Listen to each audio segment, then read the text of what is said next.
Saudara, lembaga survei Poltreking Indonesia merilis survei elektabilitas calon presiden di 5 provinsi di Pulau Jawa. 3 nama capres itu adalah Prabowo Subianto, Ganjar Pranowo, dan Anies Baswedan. Survei dilakukan pada 26 November hingga 2 Desember 2022 lalu dengan 1.000 responden di 5 provinsi di Pulau Jawa. Pulau Jawa jadi fokus survei karena hampir 60% jumlah pemilih berada di Pulau Jawa, menjadikan Pulau Jawa jadi basis mendulang suara. Pada Pilpres sebelumnya, kandidat yang unggul di 2 provinsi di Jawa dengan signifikan bisa dipastikan memenangkan pemilu. Berikut hasil survei Poltreking Indonesia soal peta elektabilitas 3 bakal calon presiden Anies Baswedan, Ganjar Pranowo, dan Prabowo Subianto di 5 provinsi di Pulau Jawa. Di DKI Jakarta, saudara, Anies Baswedan unggul dengan perolehan suara di Jakarta dengan angka 49,6%. Di posisi kedua disusul Ganjar Pranowo dengan perolehan suara di Jakarta 27,5% dan Prabowo Subianto di posisi ketiga 15,7%. Sementara kalau kita bergeser ke Provinsi Banten, Anies Baswedan masih unggul di sana. Elektabilitas Anies mengungguli Ganjar dan Prabowo. Anies memperoleh 47,6% suara di Banten, disusul Prabowo Subianto dengan perolehan suara 28,5% dan ketiga Ganjar Pranowo 16,1%. Kita bergeser ke Provinsi Jawa Barat. Di sana Anies masih unggul di Jawa Barat dengan angka 36,3%, tipis dengan Prabowo Subianto dengan perolehan angka 30,8%.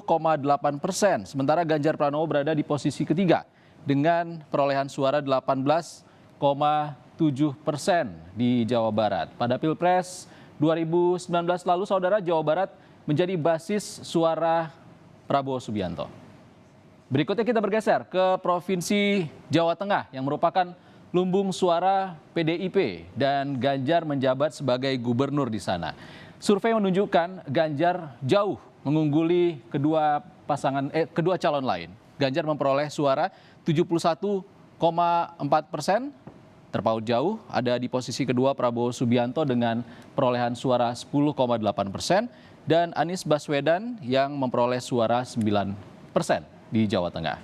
Sementara itu di Jawa Timur, Ganjar juga unggul jauh dari 2 calon lain. Prabowo dengan angka 36,1% di Jawa Timur, sementara Prabowo Subianto menyusul dengan suara 25,5% dan Anies Baswedan 19,6%. Lebih lengkap soal hasil survei Poltreking Indonesia tadi, soal nama calon presiden yang unggul di 5 provinsi di Pulau Jawa. Kita akan menanyakan kepada Direktur Eksekutif Poltreking Indonesia, Hanta Yuda. Selamat sore, Mas Yuda. Selamat sore, Mas Ihsan. Mas Yuda, dari hasil survei Poltreking, nama Anies Baswedan unggul di 3 provinsi, Mas. Ada Banten, Jakarta, Jawa Barat. Padahal ini kalau kita melihat ini merupakan kantong suara Prabowo Subianto di 2019 lalu. Apa saja yang jadi faktor? Tolong jelaskan. Ya, pertama survei ini dilakukan di 5 provinsi. Di setiap provinsi itu dengan jumlah sampel 1.000 responden, Mas Ihsan. Jadi di Banten 1.000, di Jakarta 1.000, Jawa Barat, Jawa Tengah masing-masing 1.000. Kalau di total 5.000, tetapi paralel mandiri surveinya masing-masing. Nah, temuannya ini tadi mungkin sudah disampaikan oleh Mas Ihsan sebagai prolog tadi.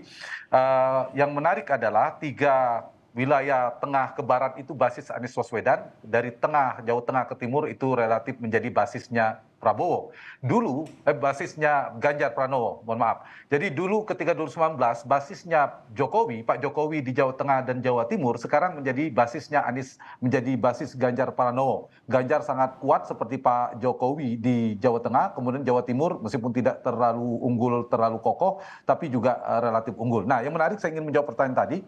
Jawa Barat, Banten, dan DKI. DKI Pak Jokowi yang menang tipis 52%, Pak Prabowo 48%. Tapi ada 2 lumbung atau kantong utama Pak Prabowo di 2019, yaitu di Banten dan di Jawa Barat. itu menangnya sangat tebal. Di Jawa Barat bahkan Pak Jokowi hanya 10,7%, sementara Pak Prabowo sekira 16 juta, sementara Pak Prabowo 16 juta perolehannya. Ada selisih sekitar 5 sekian juta. Terpaut jauh. Nah, sekarang kantong-kantong Pak Prabowo itu sekarang menjadi basisnya Anies Baswedan. Anies sangat kuat di Jakarta, tadi angkanya sampai 49%, itu juga Prabowo cukup kuat di sana. Kemudian Anies juga kuat di Banten, angkanya sampai 47%, itu dulu basisnya Prabowo. Sekarang Jawa Barat juga cenderung menjadi basis Anies Baswedan, yang sudah mencapai angka 36%. Anies paling unggul di Jawa Barat, dulu ada basisnya Prabowo. Justru Prabowo di basisnya sekarang turun, ya melorot menjadi di Banten hanya 28%, di Jabar 30%. Nah, untuk menjelaskan ini apa? Berarti memang basis atau kantong utama ceruk pemilih Prabowo dan Anies itu beririsan.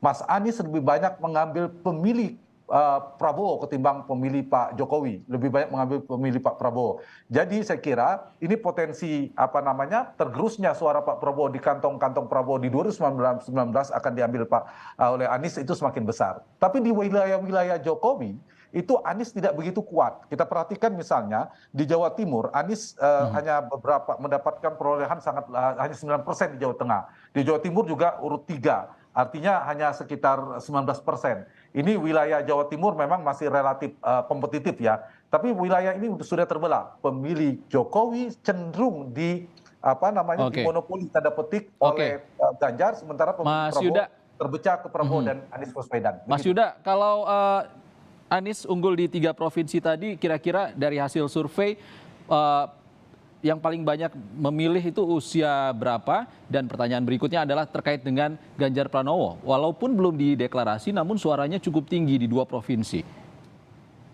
Ya, saya ingin menjawab pertanyaan kedua dulu. Dan itu seperti saya katakan tadi, Jawa Tengah adalah basisnya PD Perjuangan, tapi juga basis Ganjar Pranowo. Karena Ganjar adalah gubernur Jawa Tengah dengan approval rating juga cukup tinggi di data survei yang kami rilis tadi. Dan itu juga basisnya Pak Jokowi.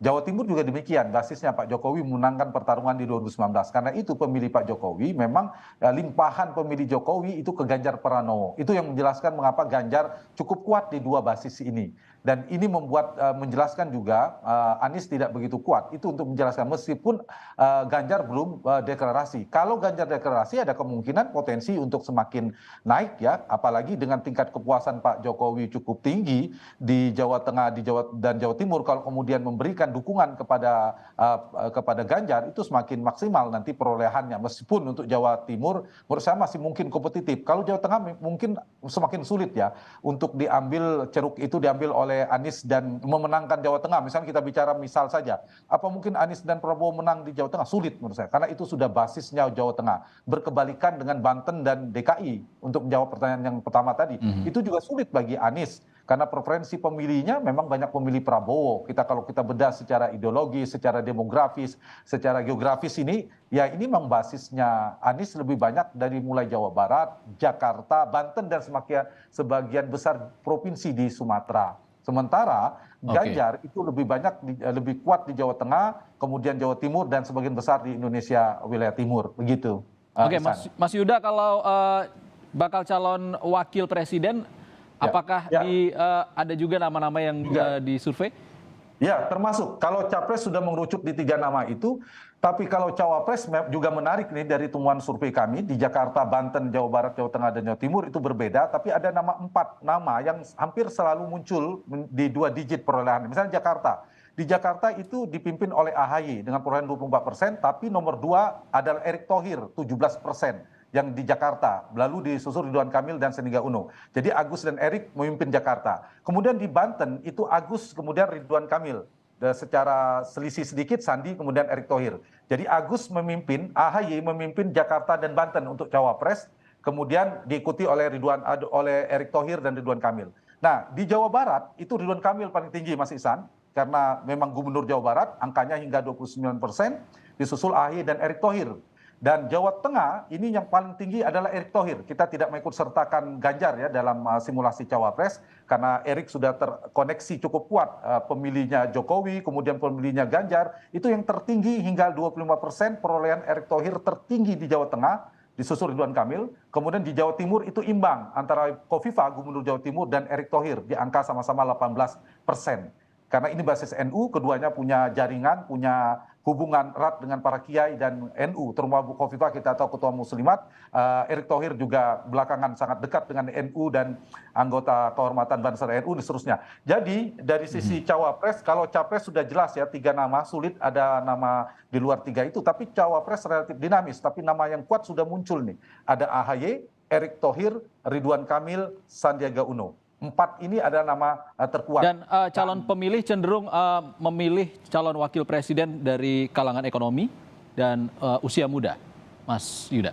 Ya, kalau dari usia kita sudah lihat profil dari para cawapres relatif adalah figur-figur muda ya. Ada AHY, Erick Thohir, Ridwan Kamil, dan Sandi itu ada figur-figur muda. Oke. Cuma dengan preferensi yang beda. Kenapa AHY untuk menjelaskan cukup kuat di Jakarta dan Banten? Selain AHY adalah mantan calon gubernur DKI, juga ini basisnya Anies. AHY ini brand connection-nya menguat ke Anies Baswedan. Lalu mengapa Erick Thohir sangat kuat di Jawa Tengah selain di Jakarta, selain terkoneksi ke Jokowi, menterinya Jokowi salah satu sangat dekat, juga terkoneksi dengan brand connection-nya dengan Ganjar Pranowo. Jadi pemilih Ganjar itu lebih prefer, pemilih cawapresnya Ganjar adalah Erick. Cawapresnya Anies menurut pemilih Anies itu lebih cenderung ke AHY. Nah itu yang menjelaskannya. Ditambah tentu tadi Jawa Timur Mas Yuda. Nama Khofifah. Mas Yuda, kita kembali ke calon presiden. Artinya dari hasil survei poltreking ini bisa dibilang kalau yang head to head nantinya adalah Anies Baswedan dan Ganjar Pranowo. Ganjar Pranowo. Ya betul, yang paling prospektif 2 itu. Dari potensi pertumbuhan elektoralnya, Ganjar dan Anies relatif lebih prospektif ketimbang Prabowo. Kenapa? Karena dari tingkat dikenalannya atau popularitasnya Pak Prabowo sudah nomor 1. Jadi marketnya, orang yang sudah kenal dengan Pak Prabowo sangat tinggi, satu itu. Yang kedua, tren Pak Prabowo kan dibandingkan perolehan 2019 jauh menurun karena basisnya sudah diambil oleh Anies. Kenapa Anies dan Ganjar? Karena figur baru yang belum kenal pun relatif lebih besar ketimbang Pak Prabowo, sehingga pangsa pasar market mereka secara elektoral lebih besar. Ditambah Ganjar belum deklarasi, Anies meskipun sudah deklarasi tapi belum cukup partainya, sehingga figur-figur baru ini lebih berpotensi untuk mengalami peningkatan atau mengalami pertumbuhan. Oke, terakhir Mas Yuda. Terakhir Mas Yuda, kalau head to headnya Anies dan Ganjar, bagaimana cara salah satunya Ganjar Pranowo mengejar ketertinggalan di Barat Jawa dan Anies Baswedan sebaliknya mengejar ketertinggalan di Jawa Tengah dan Jawa Timur? Ya, pertama kita lihat kalau kita bedah Jawa Tengah itu agak sulit bagi Anies untuk mengejar ketertinggalannya dengan Ganjar. Sebaliknya, Ganjar agak sulit mengejar ketertinggalan di Banten dan Jakarta. Yang paling mungkin adalah di Jawa Barat dan Jawa Timur ini, Ihsan. Tadi pembukanya kan Ihsan bilang kalau 2 di antara yang bisa dimenangkan antara Jawa Barat, Jawa Tengah, Jawa Timur ini kunci nih. Jawa Barat pemilihnya 17 sekian persen, Jawa Tengah 16%, Jawa Timur adalah 16%. Nah, Jawa Barat Anies memang unggul, tapi belum sangat tinggi, belum mutlak, baru 36%. Di Jawa Timur itu juga Ganjar unggul, tapi baru 36%, sama. Nah, pertarungan sesungguhnya sebenarnya di antara 2 figur ini adalah di 2 provinsi ini, Jawa Barat dan Jawa Timur. Banyak variabel, tentu mereka nanti kerja-kerja politiknya untuk mencari isu-isu strategis di 2 provinsi ini dan provinsi-provinsi lainnya. Kedua, dukungan-dukungan orang penting di sana, termasuk presiden, soal approval ratingnya, kemudian gubernurnya, kemudian juga dalam menentukan memilih cawapres yang bisa kompatibel, yang kompetitif, yang juga bisa saling melengkapi untuk sang capres gitu. Jadi variabel cawapres, variabel dukungan partai itu sangat menentukan. Misalnya Jawa Tengah, kalau PDIP tidak mendukung Ganjar, nah itu ada potensi Ganjar mengalami penurunan di Jawa Tengah. Pun sebaliknya, PDIP demikian. Faktor itu juga menjadi variabel penting. Kami dapat poinnya. Kita tunggu bagaimana nanti deklarasi Ganjar Pranowo ke depannya. Kompetitif ya, dinamis politik kita. Baik, terima kasih Direktur Eksekutif Poltreking Indonesia, Hanta Yuda sudah berbagi di Kompas Petang.